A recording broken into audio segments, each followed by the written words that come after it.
E aí pessoal, tudo bom? Vamos dar continuidade, né? Falamos sobre comunismo no outro vídeo, né? Então, o comunismo é o objetivo final, tá? E tem duas correntes que correm paralelas e tem métodos diferentes para chegar no comunismo, que é o fim deles, tá? Então seria o marxismo e seria o socialismo. Tá? Então, o socialismo, o que ele difere o marxismo do socialismo? Vamos lá.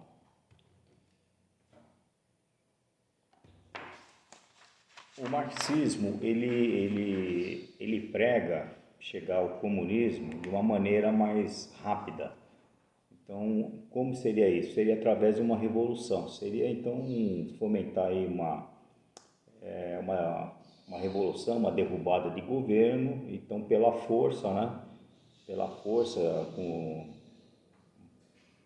um braço armado, né? Depor o governo e instituir o comunismo. Tá? Então a diferença é isso.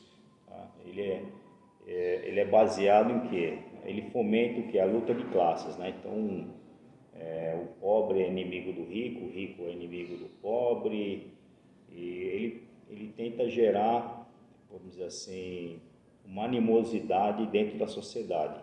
Quanto mais conflito a sociedade tiver, né, é o cara de uma cor determinada de pele contra de outra, porque não é ou etnia, essa etnia contra aquela, ou o homem contra a mulher contra o homem, ou essa preferência sexual contra aquela. Então tem que sempre você gerar um conflito, né, entre os estratos sociais, de todas as maneiras possíveis, né?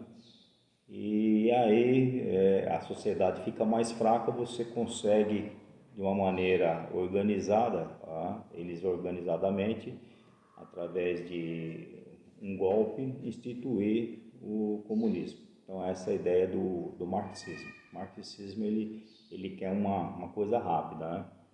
Como a luta de classes ela perdeu força, né, na sociedade, então eles partiram, né, o identitarismo. Identitarismo. O que seria o identitarismo? É você se identificar com uma etnia, com uma cor de pele, ou com um comportamento sexual, qualquer coisa do gênero, né? Então, aí eles tentam tomar a dianteira, que eles são os defensores desse grupo, né? Desse grupo que se julga assim, andando, está sendo prejudicado por isso, está sendo oprimido, então ele se identifica como os defensores desse grupo para ganhar um apoio desses grupos em questão. Tá?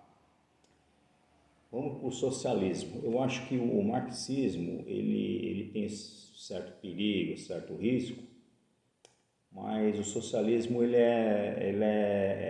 vamos dizer assim, ele é mais perigoso.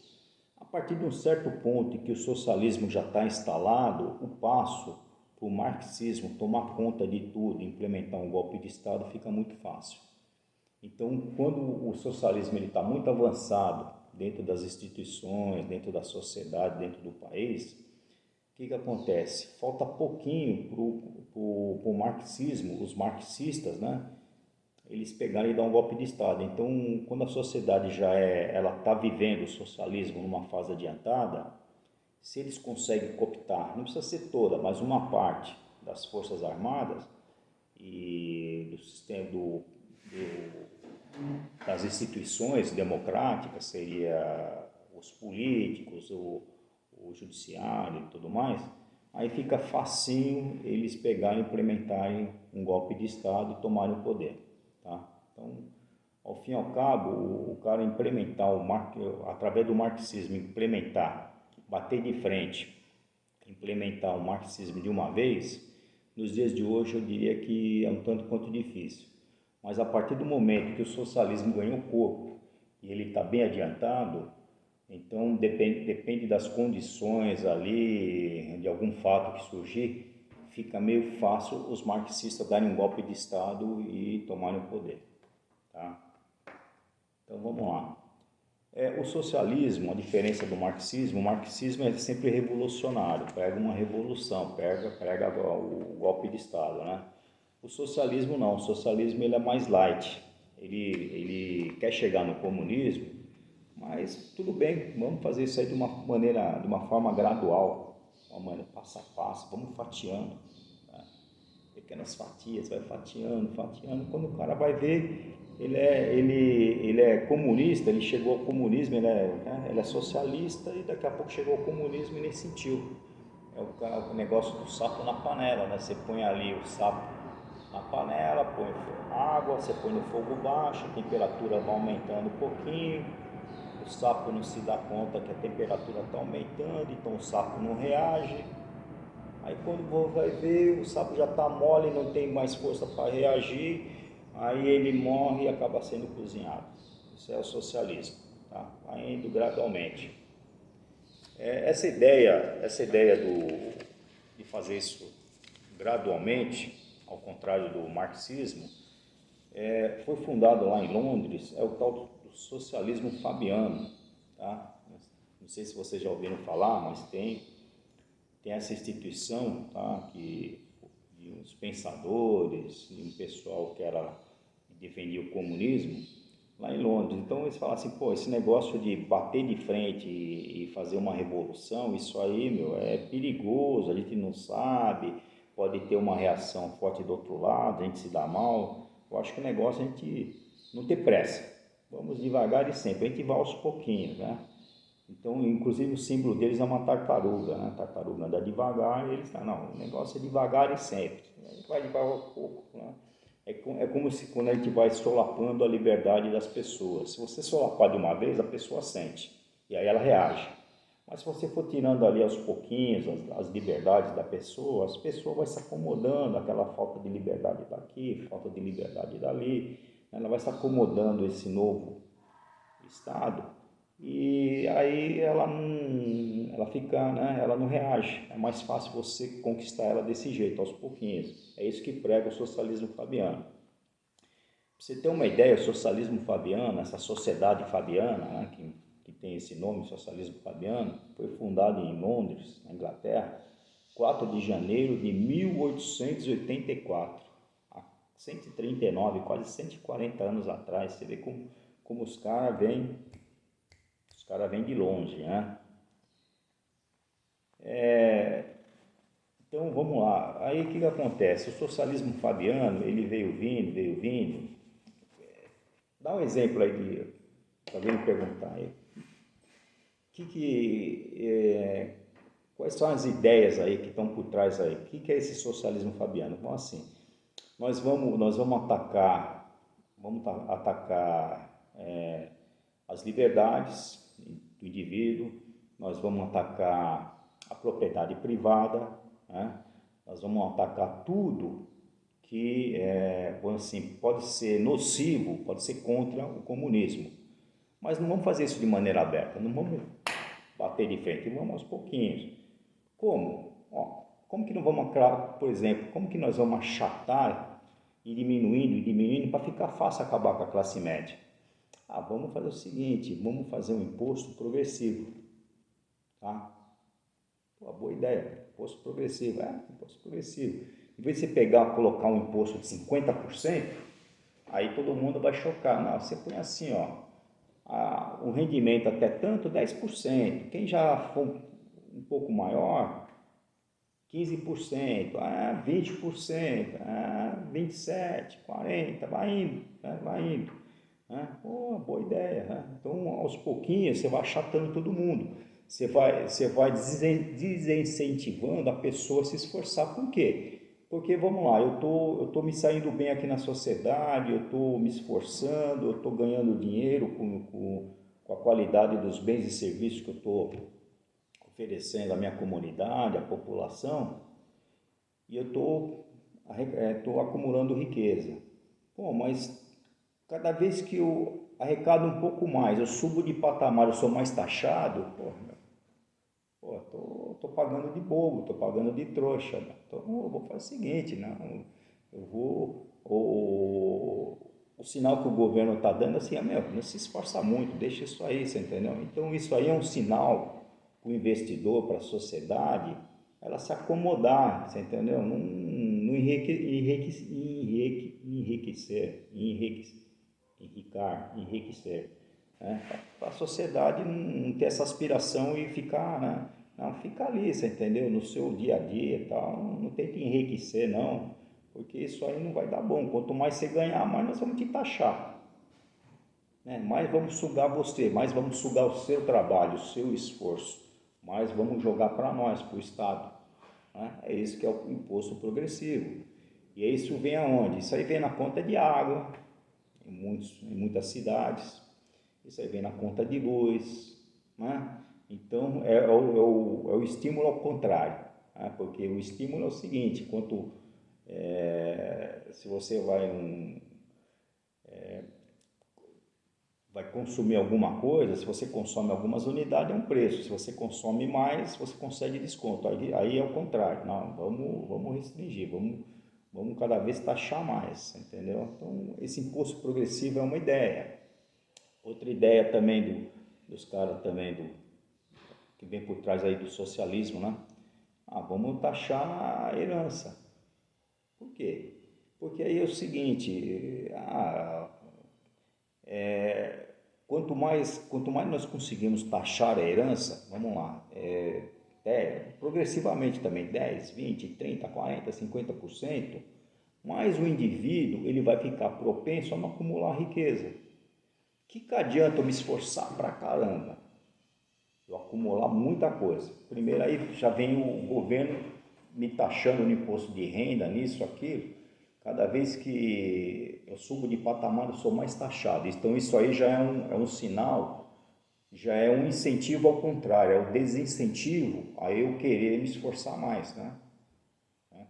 Então é isso que é o imposto progressivo, já é. Mas ainda assim eu vou e me esforço e vou acumulando. Quanto mais eu acumular, nesse patamar, ó, a hora que você morrer, o que você tem, nós Estado vamos tomar 20%. Aí você se esforça mais, acumula mais bens no seu nome, mais propriedades. Não, agora nós vamos te roubar 30% quando você morrer, tá? Vão roubar 40, 50, 60, 70%. É isso que é o imposto progressivo na herança, tá? É para desincentivar o cara a querer crescer. E com isso eliminar o quê? A classe média, a burguesia, a classe média. Não queremos classe média. Para nós interessa uma massa de otários trabalhando e a elite burocrática, a elite do governo, a elite do Partido Comunista, né, dando os ditames, cagando regra para cima de todo mundo, né? Esse pessoal está isento, esse pessoal está lá em cima, nadando de braçada. Agora você, otário, tem que se lascar.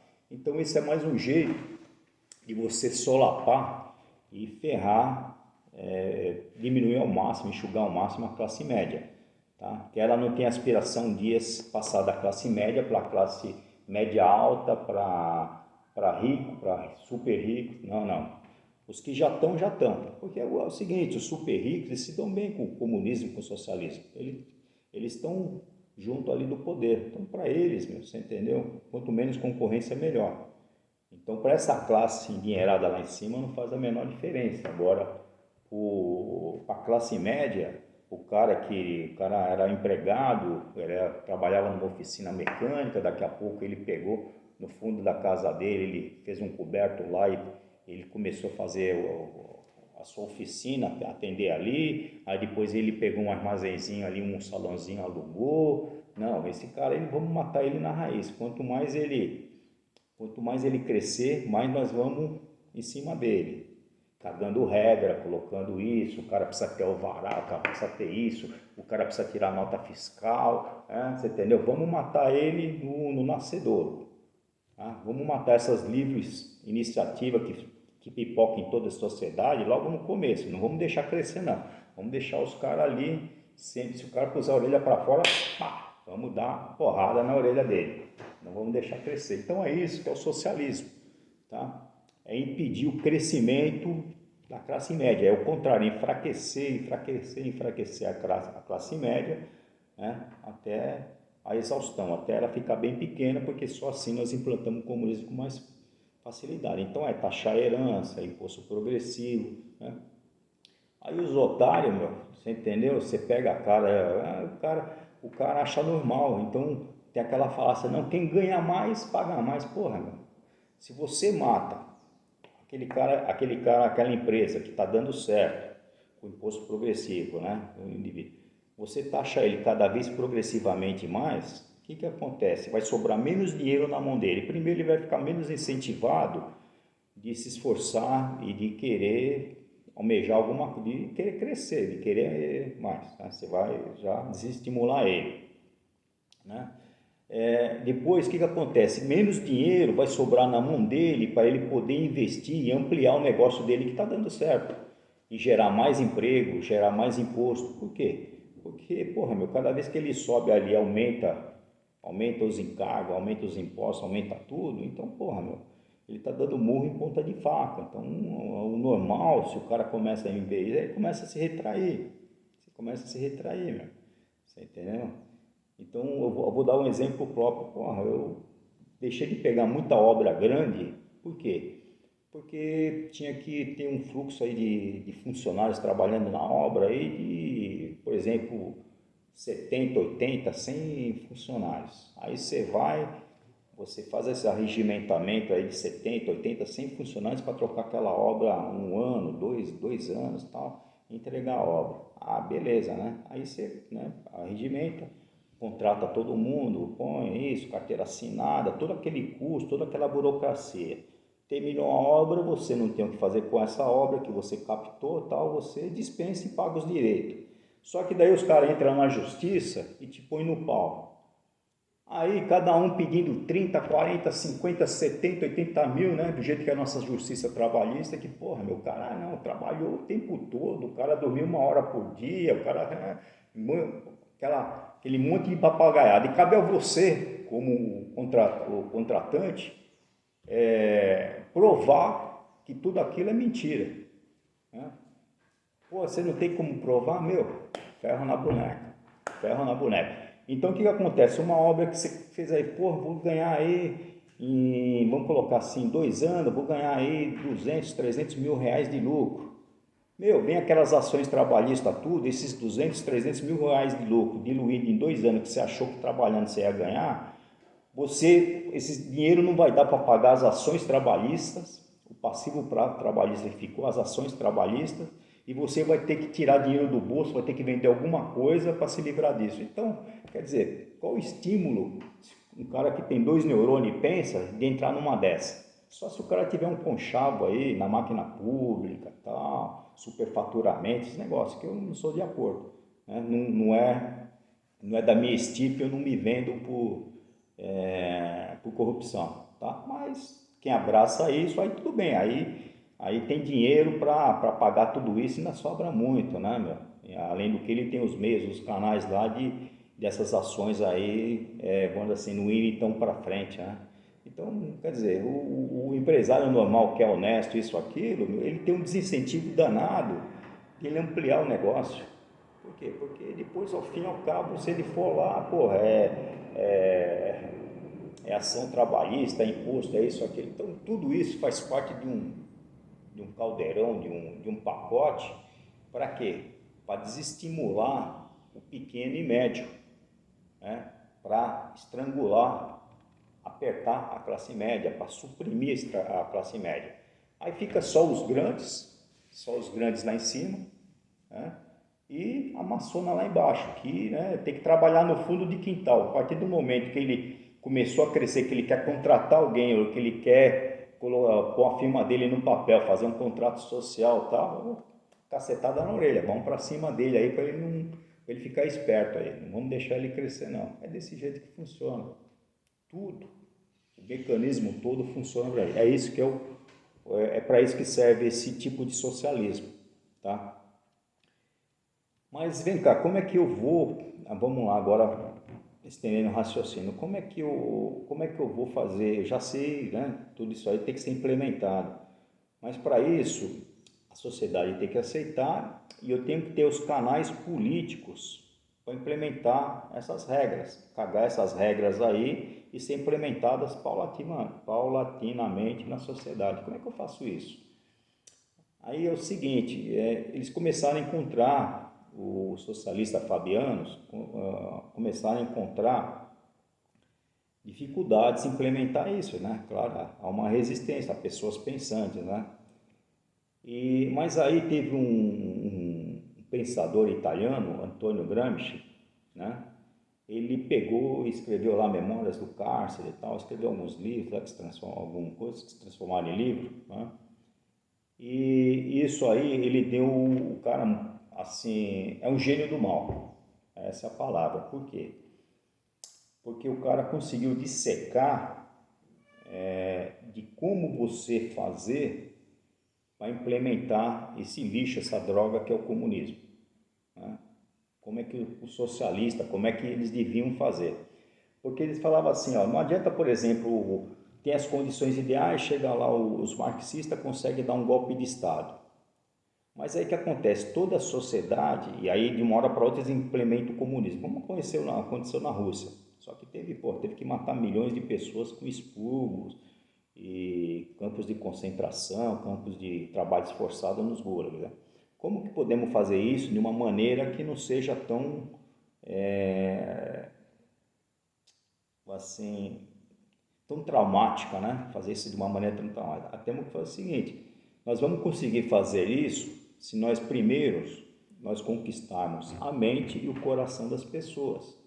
Então, daqui a pouco, é uma instrumentalização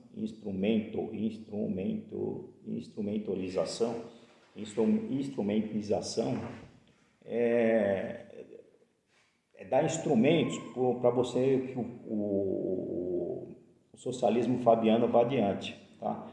Então ele pensou o seguinte, vamos fazer o seguinte, vamos dominar mentes e corações, mas aí como é que aí ele foi desenvolvendo o pensamento dele, tá? Então o que fala o Antônio Gramsci, né? Ele fala assim, ó, em primeiro lugar, o que acontece? Nós temos que ter uma hegemonia cultural, né?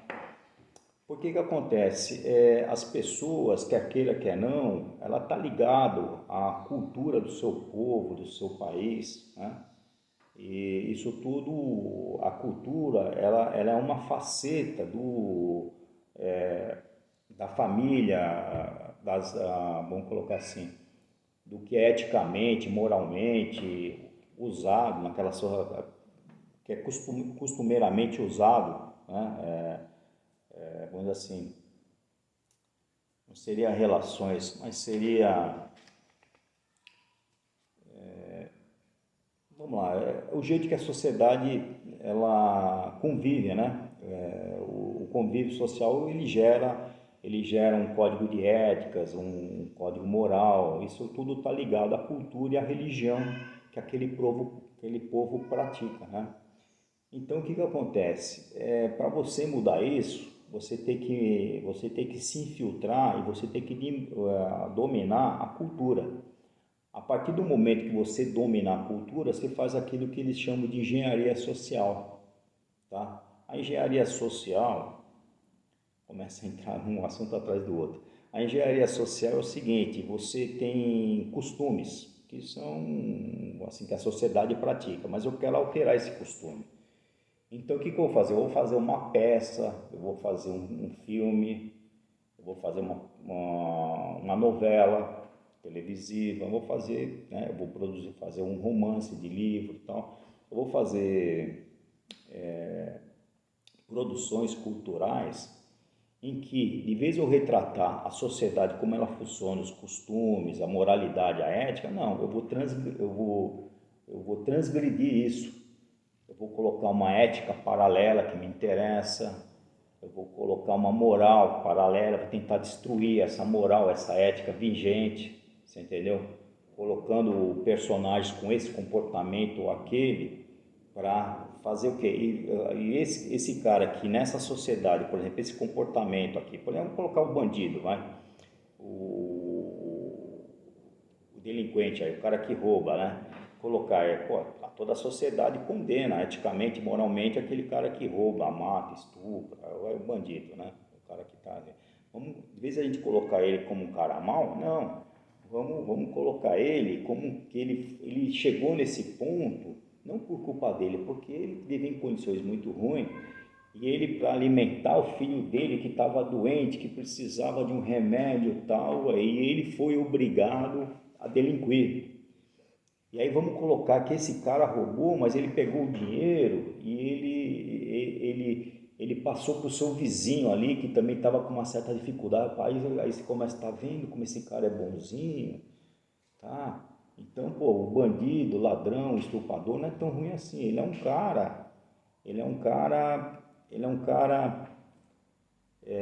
um cara que, ao fim e ao cabo, ele é um cara que, ao fim e ao cabo, ele não é tão ruim assim, tá? Ele é um fruto da sociedade. Ele faz isso não por culpa dele, por culpa da sociedade, tá?